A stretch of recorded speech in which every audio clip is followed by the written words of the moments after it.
कुछ दिनों बाद दीनू की शादी एक समझदार लड़की वृंदा से हो गई। लड़की गरीब, पढ़ी लिखी और सज्जन थी। 1 साल तक लड़की घर की यही कहानी देखती रही और बड़ी जेठानी के साथ समय गुजारती रही। थोड़े दिन बाद उसके पेट में एक बच्चा रह गया। उस स्थिति में भी उसे दूध नहीं मिलता था। एक दिन वृंदा ने अपने पति दीनू से कहा, आप भैंस का पूरा देखरेख करते हैं और कभी भी आपको एक गिलास दूध भी नहीं मिलता है, तो इस बंटवारे से आपको क्या मदद मिलती है? आप भैया से कहिए फिर से बंटवारा करने के लिए। दीनू बोला, मुझ में इतनी हिम्मत नहीं है। वृंदा बोली, आपका हिस्सा भैंस के मुंह तरफ है ना, तो भैया जब दूध निकालने जाएंगे तब आप भैंस के मुंह में घास डालकर और फिर उसी के मुंह पर 4 लाठी मारिएगा और भैया कुछ बोले तो कहिएगा कि भैंस का मुंह तो हमारा हिस्से में पड़ता है, बहुत सेवा कर लिया है, आज थोड़ा मारने का मन कर रहा है।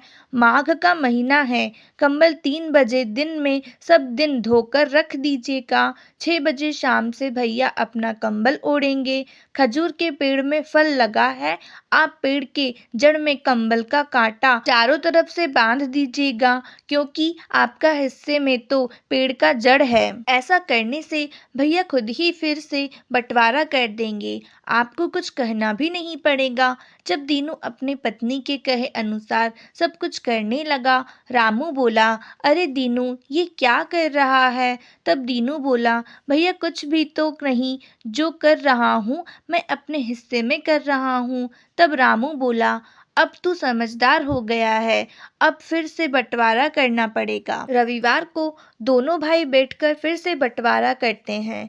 दीनू बोला, भैया मुझे समझ में नहीं आता, अपने मोहल्ले के 4 लोगों को बैठा कर लीजिए तो ठीक है। 4 आदमी को बुलाकर लाया, अपने दरवाजे पर बैठ घर की पूरी कहानी दोनों भाई कह सुनाई। तब चारों पंचों ने घर की कहानी सुनकर दंग रह गए। पंच बोले, दीनू के साथ तुम लोग बहुत ही नाइंसाफी किए हो। बड़ा भाई होकर छोटे भाई के साथ ऐसा बंटवारा होता है?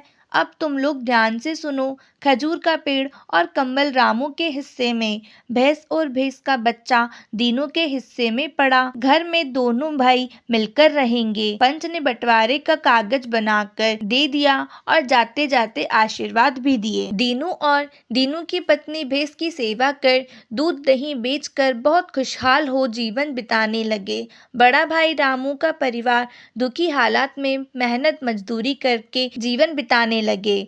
इसलिए भाई, किसी दूसरे का हक मारोगे तो दुखी रहेंगे। लालच करना, भले आदमी को बेवकूफ बनाना, अपने ही जीवन में गड्ढा खोदने के बराबर होता है। आज की स्टोरी बस इतनी ही। अगर आपने पार्ट 1 नहीं देखा है तो पहले पार्ट 1 देखिए, उसके बाद पार्ट 2 देखिएगा। अगर स्टोरी अच्छी लगी हो तो चैनल को सब्सक्राइब करिए, वीडियो को लाइक करना बिल्कुल मत भूलें। मिलते हैं अगली स्टोरी में। Thanks for watching.